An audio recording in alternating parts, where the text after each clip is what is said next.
Hello दोस्तों, स्वागत है इस वीडियो में। चलिए हम लोग स्टार्ट करते हैं बायोलॉजी का कुछ पार्ट, जिसमें हम लोग कोशिका के बारे में बात करेंगे, सेल के बारे में बात करेंगे। तो सेल होता क्या है एक्चुअली, हम लोग सेल किसे कहते हैं। मैंने पढ़ा था, ये शॉर्ट अगर समझाने की मैं कोशिश करूँ तो सेल वो होता है शरीर का सबसे छोटी संरचनात्मक एंड क्रियात्मक इकाई होती है जो हमारे शरीर के सभी पार्ट को, सभी अंगों को जिंदा रखने का काम करती है। सबसे बड़ी बात यही हो सकता है। अगर परिभाषा और बहुत अच्छे तरीके से दिया जाए जिसमें सरियात्मक, क्रियात्मक, इस तरह से कोई भी, लेकिन हमको समझना है, सिर्फ उस सवाल का जवाब देना है जो प्रश्न हमको परीक्षा में पूछे जाते हैं। तो परिभाषा हम लोग पढ़ने से कोई फ़ायदा है नहीं, आपको समझना है, जानना है कि आप पूछे जा सकते हैं। और टेस्ट पेपर में जो भी मैं दे दूँगा और जो मैं एक नज़र जो मैंने PDF में जो सेंड कर रहा हूँ, अगर आप नहीं देख पा रहे हैं तो मैं आपको डिस्क्रिप्शन बॉक्स में लिंक दे दूंगा ताकि आप लोग देख सकें। चलिए हम लोग पढ़ेंगे सेल क्या होता है। सेल शरीर का सबसे छोटी इकाई है जिससे हमारे शरीर के सभी ऑर्गन उससे मिलकर बने होते हैं, है ना। सभी ऑर्गन उससे मिलकर बने। अगर सेल नहीं होता तो किसी भी अंग का निर्माण नहीं होता, किसी भी अंग का निर्माण नहीं होता। सेल को कितने प्रकार के भागों में बांटा गया, तो सेल को 2 प्रकार के भागों में बांटा गया है ना। एक होता है प्रोकैरियोटिक, एक होता है यूकैरियोटिक। तो हम यहाँ इतना ज़्यादा आगे नहीं जाएंगे, हम लोग सिर्फ बताएंगे सेल एक्चुअली होता क्या है, सेल कहाँ कहाँ पाया जा सकता है। सेल का खोज जो है 1665 ईस्वी में किया गया था। किसके द्वारा? रॉबर्ट हुक के द्वारा। मैंने बताया हूँ, रॉबर्ट हुक के द्वारा सेल का खोज किया गया था 1665 ईस्वी में। अब बोल दिया कि 1665 ईस्वी में जब रॉबर्ट हुक ने सेल का खोज किया तो कैसे किया। उन्होंने एक ही तरह के चीज़ सभी पेड़ पौधे में, जानवरों में और आपको हम लोगों में एक ही तरह के चीज़ को देखा। उन्होंने उसको क्या कह दिया? सेल। ठीक है। अब आगे बात चलती है कि इन्होंने सेल का खोज किया तो एक्चुअली वो सेल जिंदा था या मरा हुआ था, यही सवाल उठता है ना। सवाल यही उठता है कि सेल मरा हुआ था कि जिंदा था। एक्चुअली ये इनको पता नहीं था कि सेल जो है वो जिंदा है या मरा हुआ था। उन्होंने सिर्फ कह दिया कि ये सेल है। हाँ, फिर एक और वैज्ञानिक आए, उसका नाम था एंटोनी वॉन लीवेनहॉक, है ना। लीवेनहॉक ने कहा कि ये जो है सेल जिंदा होता है। सेल, लिविंग सेल के बारे में बताया, माने सजीव सेल के बारे में। लिविंग सेल उसके बोलेंगे जिसको हम बोलेंगे जीवित कोशिका। जीवित कोशिका के बारे में ये कौन बताए? Antony von Leeuwenhoek. तो यहाँ पे कह सकते हैं हम लोग कि जो जीवित कोशिका की खोज किसने की, तो एंटोनी वॉन लीवेनहॉक ने किया। अब बोलता है कि सबसे बड़ा सेल किस में पाया जाता है? सबसे बड़ा सेल पाया जाता है ओस्ट्रिच। आप लोग देखें, ओस्ट्रिच जिसको कहते हैं शुतुरमुर्ग के, इंग्लिश में हम लोग उसको ओस्ट्रिच बोलते हैं। तो शुतुरमुर्ग के अंडा में सबसे बड़ा सेल पाया जाता है। अंडा में, शुतुरमुर्ग के अंडा में सबसे बड़ा सेल पाया जाता है। कहा है कि शुतुरमुर्ग का अंडा 5 किलो के भी होता है ना, इस तरह से। तो सबसे बड़ा सेल इसमें पाया जाता है। सेल इतनी हुआ आकार का नहीं होगा। सेल जो है शुतुरमुर्ग के अंडा में जितना हम बनाए हैं उतना बड़ा आकार के हो सकता है, मे बी। मैं डेफिनेटली अगर कंफर्मेशन के साथ मैं नहीं कह सकता, लेकिन ये इतना बड़ा हो सकता है। अब बोलेगा सबसे छोटी कोशिका का नाम क्या है? सबसे छोटी कोशिका का नाम जो है कोशिका का नाम मैं अगर बात करूं तो सबसे छोटी कोशिका का नाम है आपको माइकोप्लाज्मी। कंफर्मेशन नहीं है, थोड़ा सा आपको यहाँ पे लिख लीजिएगा, माइटोप्लाज्मी से ही बोलते हैं। अब चलते बोलते हैं कि अगर हम बात करें पुरुषों में अगर सबसे छोटी कोशिका का बात करें और महिला में सबसे छोटी कोशिका की बात करें तो पुरुषों में सबसे छोटी कोशिका शुक्राणु में होता है, महिला में अंडाणु में होता है। इसको बोलते हैं स्पर्म, इसको बोलते हैं ओभव। सबसे छोटी कोशिका इसमें पाई जाती है। माइक्रो 0.1 माइक्रोन में ये पाया जाता है। ये जो है ना हम लोग सबसे छोटे जो मतलब कि सबसे इलेक्ट्रॉनिक जो माइक्रोस्कोप होते हैं, जैसे वो अभी बहुत कम मात्रा में इंडिया में आया हुआ है, लेकिन उससे हम देख सकते हैं, उससे चेक कर सकते हैं। ठीक है, अगला मैं पार्ट बताने वाला हूँ कि अगर कोशिका भित्ति होता क्या है और कोशिका झिल्ली होता क्या है। यहाँ तक तो आप लोग जान गए। अब हम लोग एक सवाल और जानेंगे कि अगर कोशिका होता है तो कोशिका मर जाता है या जिंदा रहता है सभी दिन के लिए। अगर एक बार कोशिका बन जाता है तो सभी दिन के लिए जिंदा रहता है कि मर जाता है। तो मैं बता दूं, कोशिका जिंदा भी रहता है और सभी दिन के लिए भी जिंदा रहता है, और मरता भी है तो किस कारण से वो जिंदा हो जाता है, कैसे हो जाता है। तो देखिए आगे, एक कोशिका अगर बात करें तो एक कोशिका में मान लिया जाए शरीर के पार्ट में, इस पार्ट में आप लोग उंगली में आपको कोशिका है, सेल, तो यहाँ पे अगर चोट लग जाती है तो उसमें जो सेल होते हैं वो डैमेज होते हैं। तो उसका भरपूर कैसे हो सकता है। आप लोग को देखिए, कभी चोट लग गया, काला वाला हो गया, तो उस तरह से आप लोग बोलते हैं कि चोट लग गया, तो उसको गर्म पानी में डालने गए तो जो है उसका खून जो होता है वो मतलब कि काला हो, वहाँ पे डिसकलर होता है, तो फिर उसको कलर मिलाने के लिए हम लोग गर्म पानी में डाल के सेकते हैं, इस तरह गर्म पानी से। तो अगला यही मैं बता दूँ उसको कैसे हम लोग ऐसे भी ठीक कर सकते हैं कि देखिए, जब भी सेल डैमेज होता है तो सेल डैमेज होने का कारण यही है कि आसपास के जो लोग होते हैं, उसके पड़ोसी लोग जो होते हैं सेल के, एक सेल नहीं होता है, इधर भी सेल होता है इधर भी सेल होता है, तब पड़ोसी मदद करना चाहता है। आज अगर कुछ हो जाए आदमी को तो क्या आता है, पड़ोसी लोग देखने आता है। तो पड़ोसी लोग इसको देखने आता है, कहता है कि तो हमसे कुछ ले लो तो उसको हम ठीक कर देंगे। तो क्या करता है, इसमें प्रोसेस होता है कोशिका विभाजन का। जो एक खराब कोशिका रहती है, जितना दूर खराब एक कोशिका हो जाती है उसको नष्ट कर देता है, इनगेल्क कर जाता है, मतलब निगल जाता है। जो उसमें लाइसोसोम होता है वो हटा लेते हैं उसको। ठीक है, अब लाइसोसोम के बारे में पढ़ाएंगे, बहुत बड़ा टॉपिक है और बहुत बड़ा टॉपिक को हम लोग आगे बढ़ते जाएंगे।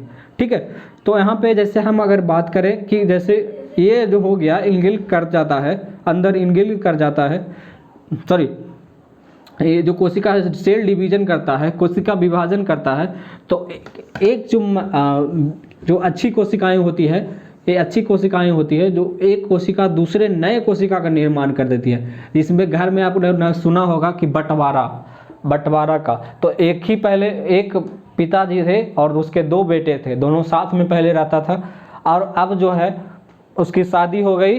आसपास के पड़ोसी लोग भी कहने लगे कि अब अच्छा नहीं लगता, तो शादी कर लिया, उसके बाद जो है वो अलग हो गया, एक भाई उधर एक भाई इधर। तो इसी में सेल डिवीजन में इसी प्रकार के होते हैं कि उधर से इधर, इधर से अलग, इधर से उधर अलग हो गया। जैसे कहने का मतलब यहाँ पे सेल में होगा, सेल डिवीजन उसको कहते हैं, सेल डिवीजन वही कोशिका विभाजन। अगर बात करें शरीर के कौन से भाग में सबसे ज़्यादा कोशिका विभाजन होता है, तो शरीर के हम लोग जैसे आपको लीवर में, आप सुनेंगे नहीं, लीवर का नाम सुने होंगे, जो हमारे शरीर के कोई भी पाचन क्रिया जो है ना उसमें मदद करता है लीवर। अगर लीवर आपका कमज़ोर है तो आपको पाचन में बहुत ही कम शक्ति हो सकती है कि आपको पाचन कर सकते हैं, आपको ये कुछ हो सकता है। चलिए लीवर का हम लोग देखेंगे, तो लीवर में सबसे ज़्यादा सेल डिवीजन होता है। अगर कुछ भी इन्फेक्शन हुआ तो सबसे ज़्यादा लीवर सबसे पहले आपको इन्फॉर्म करेगा माइंड को कि आपको लीवर में ये हो गया है, और अपनी पाचन शक्ति मतलब कमज़ोर हो जाएगी। ठीक है, पाचन शक्ति कमज़ोर होने का यही मेन रीज़न ये है कि लीवर का मतलब खराब हो जाना, से लीवर खराब हो जाना।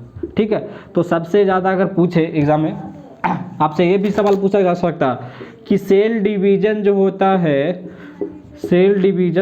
है सबसे ज़्यादा कौन से शरीर के कौन से भाग में होता है। सबसे ज़्यादा जो होता है लीवर में होता है। लीवर का नाम सुने होंगे, लीवर एक होता है लीवर, आपने सुपरस्टार सिंगर इतना सारी चीज़ें देखो होंगे तो वो लीवर देता है ना। लीवर वो वाला लीवर नहीं, बहुत तरह के लीवर होते हैं, लेकिन हम लोग क्या बात कर रहे हैं, शरीर के पार्ट के बारे में जो लीवर होता है उसके बारे में बात कर रहे हैं। तो यहाँ पे जैसे क्लियर सवाल आप बोलता है सबसे कम जो है कौन से भाग में, हमारे शरीर के कौन से भाग में सेल डिवीजन होता है, माने कोशिका विभाजन सबसे कम भाग में कौन होता है। कोशिका विभाजन कहाँ होता है,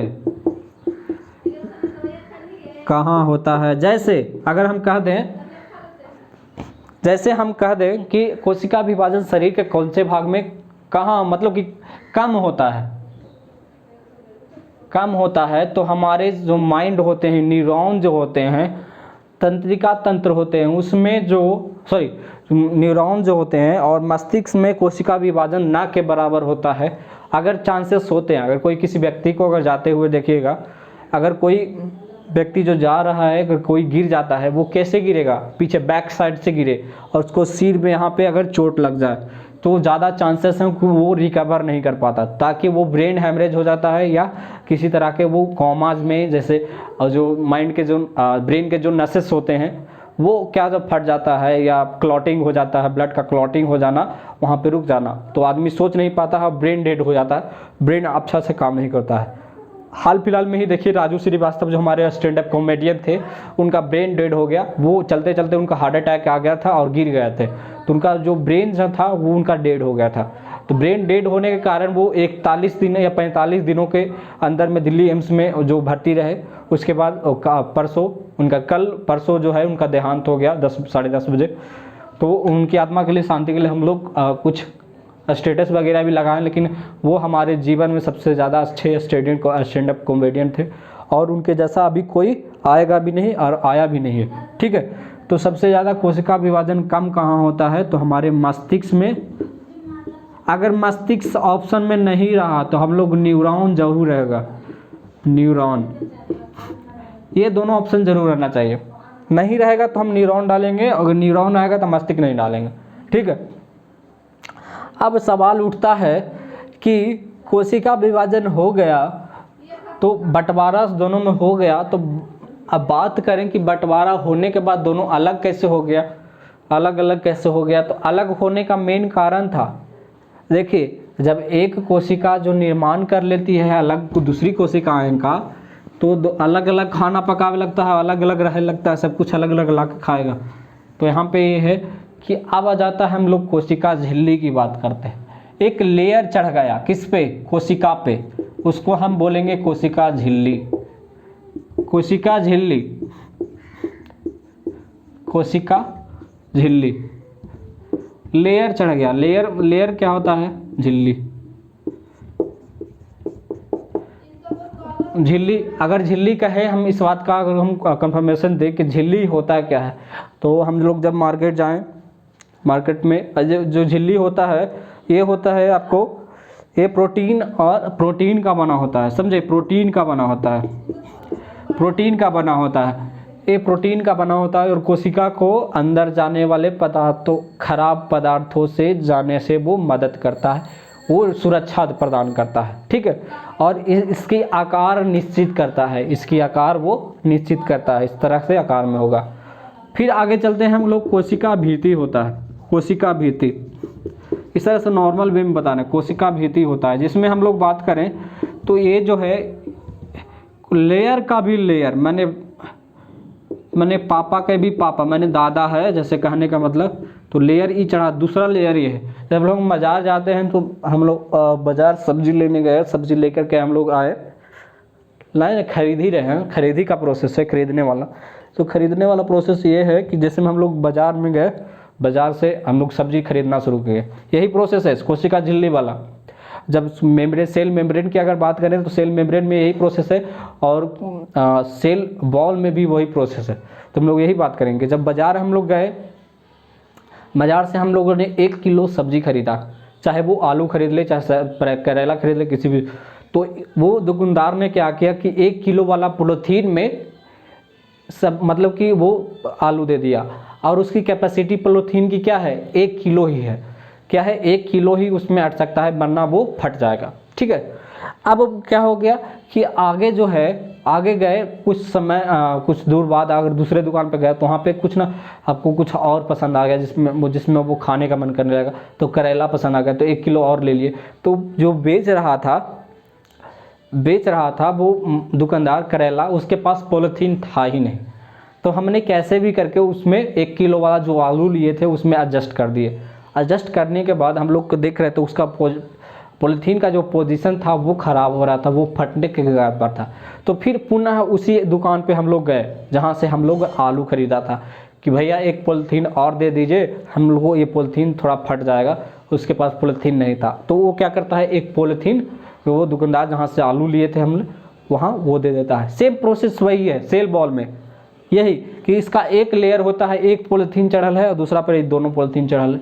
दोनों पॉलीथीन क्या करता है, दोनों सुरक्षा मदद करता है। अब सेल बॉल में क्या करते हैं, ये जो सेलुलोज का बना होता है ये सिर्फ पादप में पाया जाता है, पादप में, ये सिर्फ पादप में पाया जाता है। ये जो है पादप और जंतु दोनों में पाया जाता है, पादप प्लस जंतु दोनों में पाया जाता है। मैंने कहने का मतलब है कोशिका झिल्ली पौधे में भी पाया जाएगा, जंतु में भी पाया जाएगा, लेकिन कोशिका भित्ति जो है सिर्फ पौधे में पाया जाता है, पौधे में, पादप में। ठीक है, समझ गए यहाँ तक। फिर अगला प्रोसेस यही है समझाने का कि कोशिका भित्ति अगर हम बात करते हैं तो जैसे कहने का हम रिलेट करेंगे किसी चीज़ों से, समझने की कोशिश करेंगे ताकि वो हम लोग समझ पाएँ, अच्छे तरह से रिलेट कर पाएँ, तभी हम आगे प्रोसेस हार्ड होगा और समझने में सबसे ज़्यादा अधिक मौका मिलेगा। चलिए हम लोग देखते हैं एक समय में और आगे कि अगर हम बात करेंगे तो ये क्या होता है, पादप में पाया जाता है, लेकिन ये सेलुलोज का बना होता है। सेलुलोज क्या होता है, हमारे शरीर में सेलुलोज का पाचन कौन करता है, हम लोग सेलुलोज का पाचन करते हैं। जैसे हम लोग साग सब्जी खाते हैं तो उसमें सेलुलोज की मात्रा होती है ना, तो सेलुलोज का पाचन कौन करता है, तो क्या करते हैं, सेलुलोज का पाचन वही करता है। हमारे शरीर में एक अपेंडिक्स पाए जाते हैं, अपेंडिक्स क्या करता है, सेलुलोज का पाचन करता है, और वो क्या करता है, वो पाचन करके फिर मल के द्वारा बाहर निकाल देता है, ठीक है। अब जिसके पास अपेंडिक्स का ऑपरेशन हो गया, उसको काट के डॉक्टर निकाल दिया, वहाँ पे बंद कर दिया, तो क्या होगा, पाचन जिस तरह से आपको हमारे HCl करेगा, जितना पाचन होगा तो होगा, नहीं तो वो बाहर जो है उसी मात्रा में निकल जाएंगे, और जितना भी जैसे भी था खाए थे चबाए थे उसी मात्रा में बाहर निकल जाएंगे, पाचन हो ही नहीं सकता, ठीक है। ये जो है ऊपर के जो भाग होते हैं वो सेल बॉल जो होते हैं बहुत कठोर होते हैं, कठोर और मजबूत होते हैं, है ना, मजबूत। यहाँ पे लिख सकते हैं ये जो ऊपर का भाग जो होते हैं यहाँ पे कठोर और मजबूत होते हैं, लिख लीजिए, कठोर और मजबूत होता है, मजबूत होता है। जैसे कहने का मतलब कठोर अगर मजबूत हुआ तभी ना सुरक्षा प्रदान करेगा। अब पेड़ पौधे में की अगर बात करें, देखिए यहाँ पे जब ये लेयर जो होगा, यहाँ पे जो लेयर होगा ये क्या होगा, सेल बॉल होगा। सेल बॉल क्या कहता है कि ये अंदर से बाहर से जाने वाले जितनी भी खराब हवाएं, जो पत्थर मतलब कुछ भी कठोर पदार्थ, वो क्या करता है, इसका सुरक्षा प्रदान करता है इस तरह से। इसके बाद हम लोग टॉपिक पढ़ेंगे माइटोकॉन्ड्रिया। माइटोकॉन्ड्रिया में हम लोग क्या हो सकता है, क्या हम लोग उसमें मतलब क्वेश्चन बन सकता है इसमें, तो इसमें क्वेश्चन बनता है जो मैं आपको एक बार फिर रिपीट करवा देता हूँ, जरूर कमेंट में जरूर लिखिएगा आप लोग। तो सेल होता क्या है एक्चुअली, तो शरीर के सबसे छोटी इकाई को हम लोग संरचनात्मक क्रियात्मक इकाई को हम लोग सेल कहते हैं। अगला पॉइंट यह है कि सेल कितने प्रकार के होते हैं, सेल जो है तो 2 प्रकार के होते हैं, एक होता है प्रोकैरियोटिक, यूकैरियोटिक, ठीक है।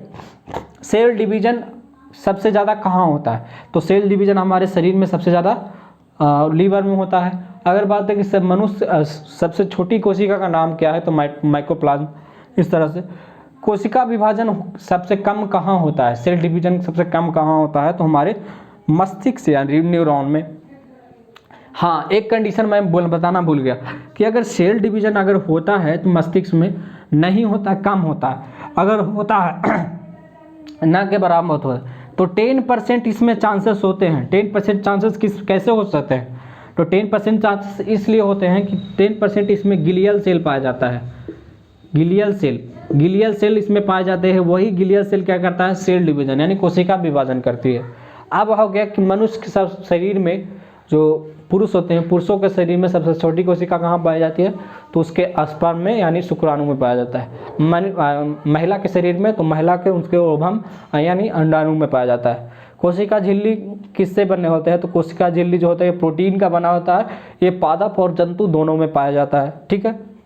कोशिका भित्ति किसका बना होता है, सेलुलोज का बना होता है। ये इसका आकार और आकार निश्चित बहुत ही निश्चित आकार होता है, और ये बहुत कठोर होता है, ये सिर्फ पादप में पाया जाता है और पादप में पाया जाता है, ठीक है। ये सारी चीज़ें हैं, ये सारी चीज़ें इतने तक हो सकता है। अगर मैं इतना तक बताया, इसका क्वेश्चन जो है आपको मैं करवा दूंगा। तो अगर इसका PDF चाहिए तो मैं मुझे टेक्स्ट करें या मैसेज करें, जिनको ज़रूरत है मैं उनको पर्सनली ईमेल पे या किसी भी व्हाट्सएप के जरिए आप लोग को मैं भेज दूंगा। Thank you very much, thanks everyone.